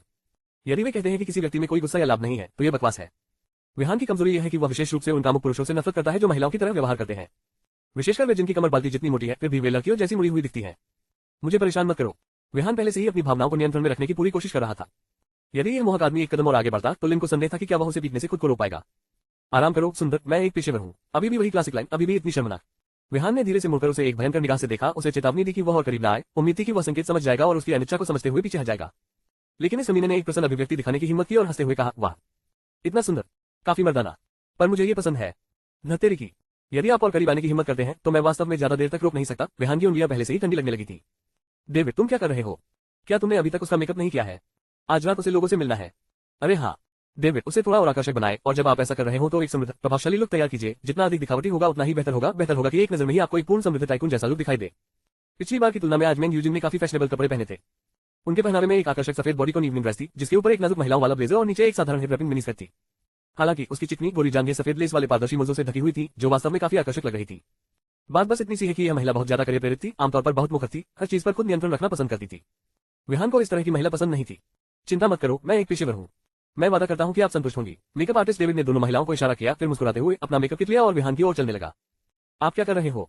विहान अचानक खड़ा हो गया, उसका व्यवहार स्पष्ट रूप से बदल रहा था। उसने सोचा कि वह आदमी डर जाएगा, लेकिन इसके बजाय वह थोड़ी देर रुका और अपनी उंगलियां आपस में भींचते हुए हंसने लगा। जब तुम गुस्से में होते हो तो बहुत सुंदर लगते हो। भाड़ में जाए तुम्हारा अमर बोर्ड। विहान अपनी भावनाओं को नियंत्रित करने में लगभग असमर्थ था। क्या गलत? तुम मेकअप क्यों नहीं करवा रही हो? उस समय मेंग यूजिन ने लिन ज़िफेन के असामान्य व्यवहार को नोटिस किया। जल्दी से उसने अपनी बाहों को पार किया और भौहें चढ़ाते हुए चली गई। विहान को अपना मुंह बंद करते हुए देखा, जैसे कि वह डेविड से कुछ डर रहा हो। वह मदद नहीं कर सकी, लेकिन उसे यह मनोरंजक लगा। उसने पिछली बार उसके नितंब पर थप्पड़ मारने का हिसाब अभी तक नहीं चुकाया था, और आश्चर्य की बात यह है कि वह पूरी तरह से चिकना और सहज दिख रहा था, फिर भी मेकअप से डर रहा था। कितना हास्यास्पद है। लेकिन उसे इस बात का कोई अंदाजा नहीं था कि विहान मेकअप से नहीं डरता था, उसे डेविड के स्त्रीवत व्यवहार से घृणा होती थी। उस रात बाद में उसके बालों को संवारने वाले हाथों के बारे में सोचकर ही विहान को असाधारण रूप से असहजता महसूस हुई। हे असिस्टेंट मेंग, क्या मैं मेकअप छोड़ सकती हूँ? मेरा मतलब है, क्या मैं जैसी हूँ वैसी ही अच्छी नहीं दिखती? विहान ने चापलूसी भरे चेहरे के साथ मेंग यूजिन से घुलते हुए कहा। बिल्कुल नहीं। यदि आप मेकअप नहीं करते हैं तो आपके वर्तमान स्वरूप को देखते हुए कोई कैसे विश्वास कर सकता है कि आप हुआ के बॉयफ्रेंड हैं? इससे न केवल उन्हें धोखा देने में असफलता मिलेगी, बल्कि उन्हें यह भी लगेगा कि हम उन्हें मूर्ख बना रहे हैं। अगर वे नाराज हो गए तो हुआ को अपने कार्यक्रम की फीस से हाथ धोना पड़ सकता है। मेंग यूजिन को इस बात की परवाह नहीं थी कि विहान तैयार है या नहीं, जब तक कि इससे हुआ को मदद मिलती रहे। ये बहुत अच्छा नहीं है ना? अगर उन्हें हुआ पसंद है तो उन्हें उसका पीछा करने दीजिए। यदि वे सफल होते हैं तो यह उनकी योग्यता है। इसके अलावा क्या उन्होंने ये भी कहा कि उन्हें हुआ पसंद है? क्या इतना घमंडी होने की जरूरत है? आप अपने आप को अधिक आंक रहे हैं। विहान ने उदासीन भाव से अपनी आंखें घुमाई और सिगरेट जलाकर पीने लगा। ऐसा क्यों है कि आजकल हर महिला मुझे ढाल के रूप में इस्तेमाल करती है? कंपनी में वह सेक्सी और चुलबुली मैनेजर म्यू, और यहाँ तक कि घर पर आत्ममुग्ध हुआ भी। क्या ऐसा हो सकता है कि दुनिया की सभी सुंदर लड़कियां खत्म हो गई हो? अपनी नजरें आप पर क्यों टिकाए रखे? ये समझ से परे है और मुझे कोई सुराग नहीं है कि मेंग यूजिन और हुआ क्या सोच रहे हैं। हाँ बहन मेंग, इस बुरे आदमी में कुछ समझदारी है ना? हम इतने घबराए हुए क्यों हैं? शायद वे सचमुच मेरे साथ प्रदर्शन पर चर्चा करना चाहते हैं ना? क्या हम इस बारे में बहुत अधिक सोच रहे हैं? अध्याय 98 परिवार का सबसे बड़ा युवा मास्टर सोफे पर हुआ बुकी एक पैर को दूसरे पर रखकर बैठी थी, एक हाथ से अपनी टोरी को सहारा दे रही थी। उसकी गहरी आंखें चारों ओर घूम रही थी। विहान का तर्क पूरी तरह अनुचित नहीं था। शायद दूसरा पक्ष केवल अच्छे इरादे से निमंत्रण दे रहा था और एक अनुपयुक्त प्रेमी को साथ लाकर क्या ये कपटपूर्ण नहीं लगेगा। हुआ बुकी के एजेंट के रूप में मेंग यूजिन ने इस तरह की चीजें पहले भी कई बार देखी थी। मनोरंजन उद्योग अव्यवस्थित है। उसने ऐसे बहुत से लोगों को देखा है जो महान और विनम्र होने का दिखावा करते हैं, लेकिन अपने मुखौटे के नीचे वे भ्रष्ट होते हैं। केवल भगवान ही जानता है कि वे सभी निजी तौर पर क्या करते हैं। नहीं, कदापि नहीं। हुआ के एजेंट के रूप में हमें किसी भी स्थिति में सबसे खराब स्थिति की कल्पना करनी होगी जो हुआ की व्यक्तिगत और व्यावसायिक प्रतिष्ठा को नुकसान पहुंचा सकती हो। यदि वास्तव में उनके कोई छिपे हुए इरादे हैं तो जब तक हमें पता चलेगा तब तक बहुत देर हो चुकी होगी। इसके अलावा हम दोनों महिलाओं के लिए वहां जाना सुरक्षित नहीं होगा। मैंने पिछले कुछ वर्षों में मनोरंजन उद्योग को काफी देखा है। मुझे कई बार खाने की मेज पर धोखा दिया गया है। इसलिए हमें किसी भी छिपे एजेंडे को विफल करने और उनकी अंतिम उम्मीदों को खत्म करने के लिए पहले से ही सभी सावधानियां बरतनी होंगी। इस हद तक एजेंट बनना इस महिला की क्षमताओं को दर्शाता है। इसमें कोई आश्चर्य नहीं कि हुआ जैसी शुद्ध महिला इतनी लोकप्रिय हो सकती है। इसमें कोई आश्चर्य की बात नहीं है। उसने हुआ का कार्यक्रम स्पष्ट रूप से निर्धारित कर रखा था। मनोरंजन उद्योग में कुछ शक्तिशाली संरक्षकों को मान्यता दिए बिना या बदले में भौतिक उपकार किए बिना ऐसे बहुत कम लोग हैं जो अपना नाम बना सकते हैं, विशेष रूप से हुआ जैसे नए लोग जो पूरी तरह से अपनी युवा आदर्श छवि पर निर्भर रहते हैं। उसने हुआ बुकी की सामान्य दिनचर्या के अनुसार सब कुछ प्रबंधित कर लिया था। हुआ बुकी उसका दूसरा जीवन था। यदि हुआ बुकी के शरीर के साथ कुछ घटित हुआ या उसकी प्रतिष्ठा को नुकसान पहुंचा तो दुर्भाग्यशाली केवल हुआ ही नहीं होगी बल्कि एजेंट के रूप में वह स्वयं भी होगी। किसी सितारे के उदय के लिए 80% हिस्सा उसके एजेंट पर निर्भर करता है। यदि एजेंट अच्छा नहीं है तो बड़ी कमाई की संभावना बहुत कम हो जाती है। तो आज रात के बिजनेस दिन के लिए अधिकांश विचारों पर मेंग यूजिन ने विचार किया। इतने लंबे समय से मनोरंजन जगत में काम करने के कारण वह जानती थी कि जब वे हुआ के व्यावसायिक प्रदर्शनों के लिए बड़ी धनराशि खर्च करते हैं तो निश्चित रूप से उनका कोई एजेंडा होता है। यदि ये केवल उनकी कंपनी की खबर की घोषणा करने के लिए था तो यही बात होगी, लेकिन यदि नहीं तो उनका उद्देश्य इससे कहीं अधिक होना चाहिए। सुरक्षित रहने के लिए विहान को उसके अस्थायी प्रेमी के रूप में लाना और ये दिखावा करना कि वह एक अमीर दूसरी पीढ़ी का व्यक्ति है, दूसरों के किसी भी आशावादी विचार को खत्म करने के लिए सबसे अच्छा था। अगर उन्हें हुआ में कोई दिलचस्पी नहीं थी तो ये ठीक होगा, लेकिन अगर उनके दुर्भावनापूर्ण इरादे थे तो उसने पहले विहान को लड़ते देखा था। लेकिन मुझे आपको पहले ही बता देना है कि मुझे आज रात अपने हाई स्कूल के पुनर्मिलन समारोह में जाना है, इसलिए मैं थोड़ा देर से आ सकता हूँ। आप लोगों को इससे कोई समस्या नहीं होगी, है ना? बिल्कुल नहीं, कदापि नहीं। यदि आप अपने पुनर्मिलन में शामिल होते हैं तो मेरा और हुआ का क्या होगा? क्या होगा यदि वे हमें देखकर बुरे इरादे रखने लगे? मेंग यूजिन को विहान के महत्वपूर्ण मामलों की परवाह नहीं थी। हुआ की मदद करने के लिए सहमत होने के बाद उसे हुआ के बारे में सोचना पड़ा। सब कुछ उसके इर्द गिर्द ही घूमता था। इसी समय अनुप्रीता भी अपने कमरे से बाहर निकला। विहान की ओर अविश्वास से देखते हुए उन्होंने पूछा, क्या आपके अभी भी सहपाठी हैं? विहान की वर्तमान स्थिति को देखते हुए अनुप्रीता वास्तव में उसके सहपाठियों की कल्पना भी नहीं कर सकता था। अकेले पुनर्मिलन में भाग लेने की बात तो दूर रही। वे मेरे हाई स्कूल के दिनों के सहपाठी हैं। चूंकि उन्हें पता था कि मैं शहर में वापस आ गया हूं और पुनर्मिलन समारोह में भाग ले रहा हूं, इसलिए उन्होंने मुझे सूचित कर दिया। हे बॉस, मैं 5 साल से घर नहीं गया हूं। क्या मुझे इसकी जांच नहीं करनी चाहिए? यदि आप होते तो मैं शर्त लगाता हूं कि बॉस भी आपसे मिलने का यह मौका नहीं गवाता। यह यद्यपि विहान परेशान करने वाला हो सकता था, लेकिन उसकी बात का खंडन नहीं किया जा सकता था। किसी को भी मेंग यूजिन के अनुरोध को ठुकराने का अधिकार था।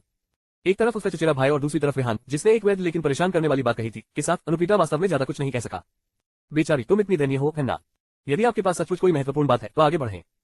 हो सकता है कि सिस्टम मेंग इस बारे में बहुत ज्यादा सोच रही हो और वे हमें सिर्फ प्रमोशनल परफॉर्मेंस के लिए भुगतान कर रही हो।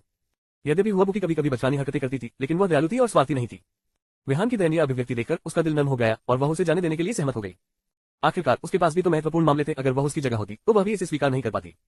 नहीं, मैं इसे कभी स्वीकार नहीं कर सकता। हुआ स्थिति उतनी सरल नहीं है जितनी आप सोच रहे हैं।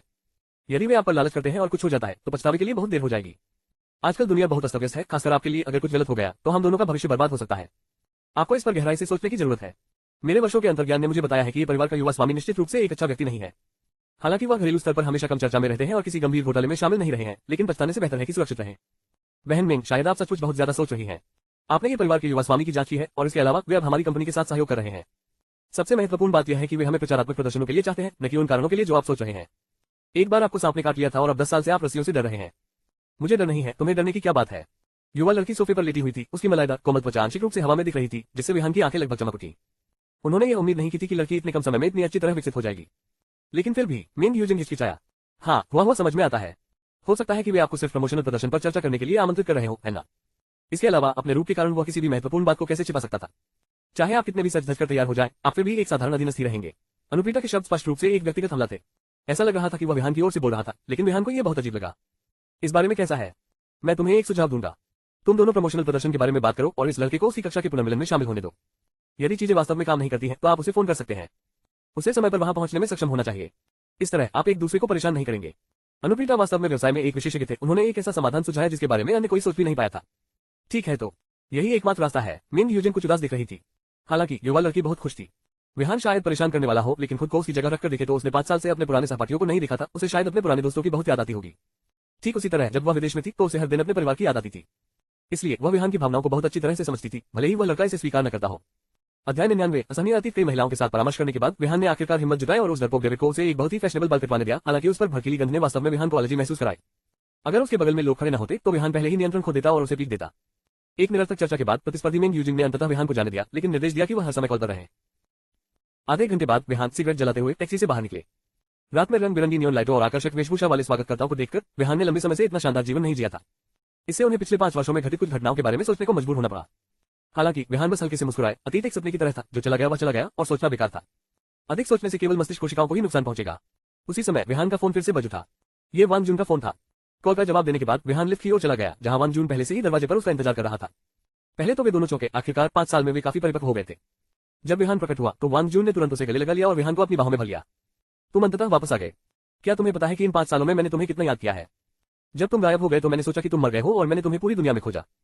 तुम आखिरकार वापस आ गए। वांग जून एक बच्चे की तरह था और उसने आंसू भी बहाए। उन आंसुओं से यह स्पष्ट था कि विहान के लिए उसकी भावनाएं सच्ची थी। ठीक है, अब हम बड़े हो गए हैं और फिर भी तुम रो रहे हो। अगर बाद में किसी ने ये देख लिया तो वह तुम्हारी खूब हंसी उड़ाएगा, विहान ने उसे चिढ़ाते हुए कहा। इसमें डरने की क्या बात है? उन्हें देखने दो। क्या एक आदमी का रोना सामान्य बात नहीं है? कुछ लोग चाहकर भी आंसू नहीं बहा पाते और ये आंसू बहाना भी अच्छा लगता है। ठीक है, चलो अंदर चलते हैं। मुझे यकीन है कि हमारे पुराने सहपाठी अधीर हो रहे हैं, है ना? विहान ने वांग जून के कंधे पर थपथपाते हुए उसे साथ बना दी। जरूर, चल दर। मैं शर्त लगाता हूं कि 5 साल तक तुम्हें न देखने के बाद कोई तुम्हें पहचान नहीं पाएगा, वांग जून ने कहा। जब विहान और वांग जून एक साथ निजी कमरे में दाखिल हुए तो लगभग 30 लोगों का पूरा कमरा दंग रह गया। उन्हें होश में आने में कुछ समय लगा। क्या विहान 5 साल पहले गायब नहीं हुआ था? वह यहाँ कैसे आया? सभी लोग अचंभित थे। वांग जून ने अभी बताया था कि वह सभी को आश्चर्यचकित करना चाहता है और यह आश्चर्य विहान निकला।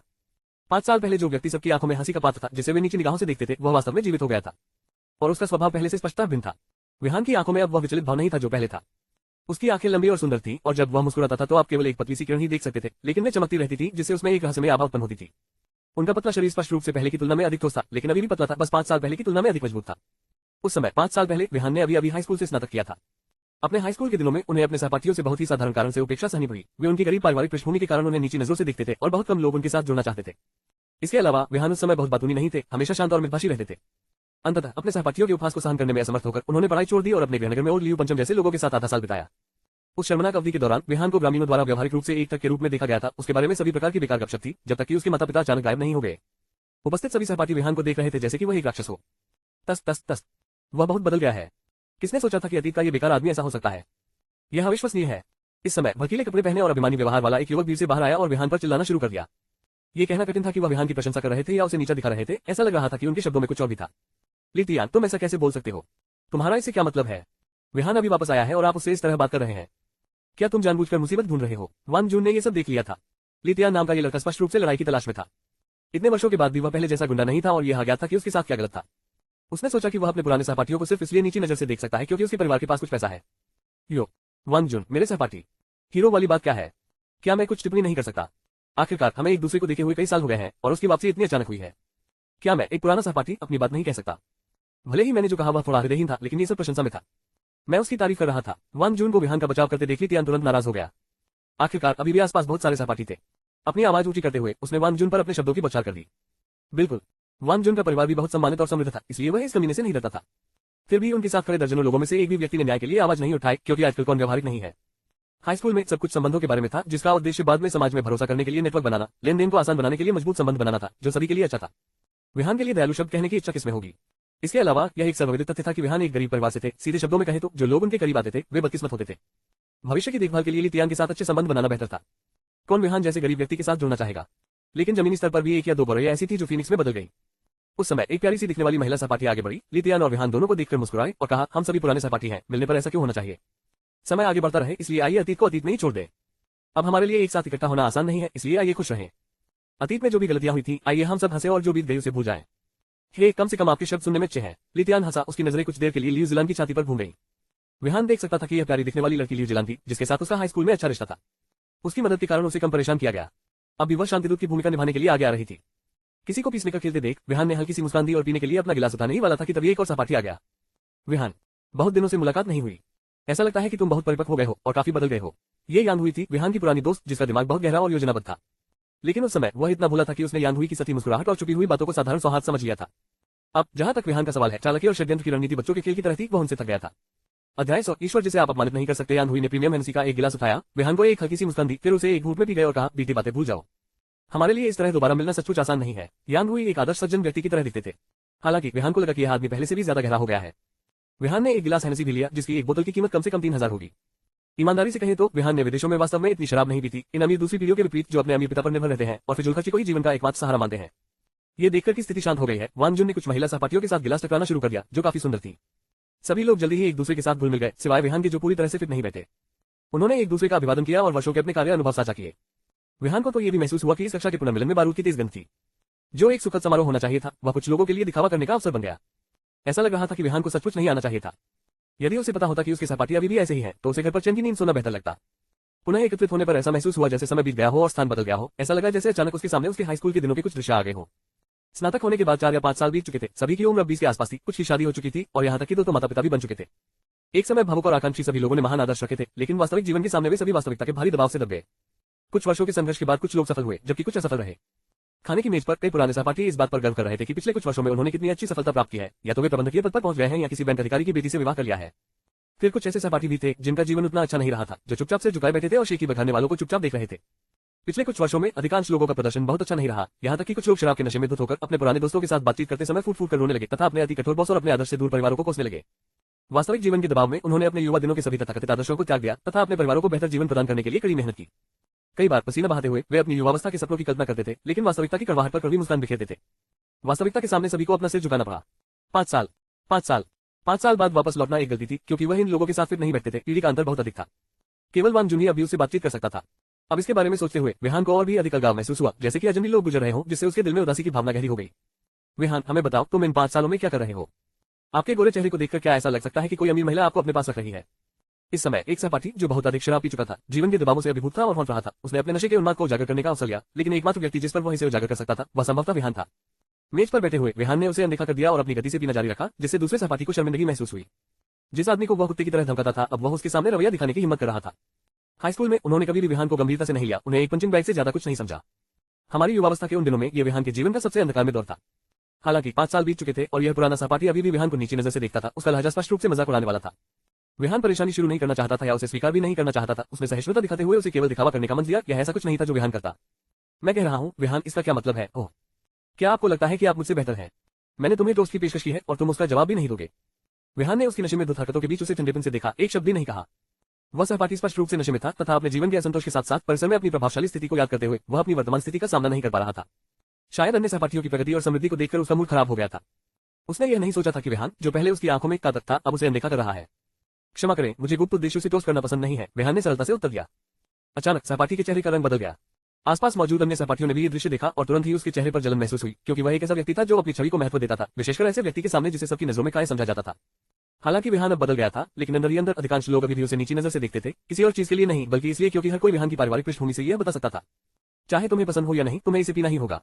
उसकी आंखें चमक उठी और उसने विहान पर गरजते हुए एक ही घूंट में पी लिया, लेकिन विहान ने फिर भी उसे अनदेखा कर दिया। इससे वह बहुत क्रोधित हो गया। अपने स्वाभाविक रूप से विस्फोटक स्वभाव के कारण वह अपनी प्रतिष्ठा की इतनी हानि कैसे सहन कर सकता था? उसने तुरंत बोतल पकड़ ली और विहान के सिर पर निशाना साधा। बिल्कुल, उसे इस बात पर कुछ नियंत्रण था कि वह कितनी जोर से वार करे, क्योंकि इससे किसी की मौत हो सकती थी। हालांकि बोतल उसके पास पहुंचने से पहले ही विहान का आकार अचानक गायब हो गया, जैसे कोई बवंडर उसके सामने से गुजर रहा हो, और फिर उसके डर के मारे एक बड़े और शक्तिशाली हाथ ने उसकी गर्दन को स्टील के दबाव की तरह जकड़ लिया। विहान की आंखें ठंडी और तीखी थीं और उसके मुंह के कोने थोड़े ऊपर उठे हुए थे। उसकी आंखों में हत्या की मंशा की एक झलक दिखाई दी, जिससे वांग लिन अचंभित हो गया। बोतल पकड़े हुए वांग लिन को समझ नहीं आ रहा था कि अब क्या करे। विहान ने उदासीनता से कहा, यदि आप वास्तव में अपने शांत अभिनय को दिखाने के लिए मेरे धैर्य का उपयोग करने की कोशिश कर रहे हैं, तो मुझे खेद है, लेकिन जिस व्यक्ति को आपने एक बार नाराज किया था, वह एक भगवान है जिसके साथ आप खिलवाड़ नहीं कर सकते। हर किसी को उस पुराने नजरिए से न देखे जो आपके सामने केवल 3 फीट दूर तक ही दिखता है। कृपया यहाँ मौजूद हर पूर्व सहपाठी का सम्मान करें, जिसमें मैं भी शामिल हूँ। जैसे ही विहान बोल रहा था, उसका चेहरा लगभग वांग लिन को छू रहा था। वह कोई तमाशा नहीं खड़ा करना चाहता था और केवल वांग लिन को यह याद दिलाना चाहता था कि वह अपनी शेखीबाजी ज्यादा न बढ़ाए। आप वांग लिन बड़ी आंखों से शायद ही इस पर विश्वास कर सके। जिसे उसने वर्षों पहले कुत्ते की तरह सताया था, उसका स्वभाव 5 साल बाद बहुत बदल गया था। उसे और भी अधिक आश्चर्य विहान के हाथ की उसकी बांह पर पकड़ को देखकर हुआ, जो लगातार मजबूत होती जा रही थी, इस हद तक कि वांग लिन की बांह की हड्डियां चरमराने लगी। विशेष रूप से विहान की अंधेरी भयावह निगाहें ऐसी थी मानो नर्क से आए हो, क्रूर, निर्दयी, हृदयहीन, गंभीर। विहान की आंखों में विभिन्न भावनाएं झलक रही थी। वांग लिन सचमुच डरने लगा था। इस समय विहान और वांग लिन के बीच का दृश्य देखकर एक सहपाठी जो समझ नहीं पाया था कि क्या हो रहा है, जल्दी से पूछने आया कि क्या हो रहा है। लेकिन विहान ने स्तब्ध और निश्चल वांग लिन के कंधे पर बेपरवाही से थपथपाते हुए मुस्कुराते हुए कहा, भाई वांग, मेरे साथ सिर्फ हाथ कुश्ती कर रहे हैं, ये देखने के लिए कि हम इतने वर्षों में कितने मजबूत हो गए हैं। ये देखकर कि वे दोनों ठीक हैं, अन्य लोगों ने ज्यादा ध्यान नहीं दिया। आखिरकार इन सहपाठियों ने वर्षों से एक दूसरे को नहीं देखा था, उनके बारे में चिंता करने का समय किसके पास था?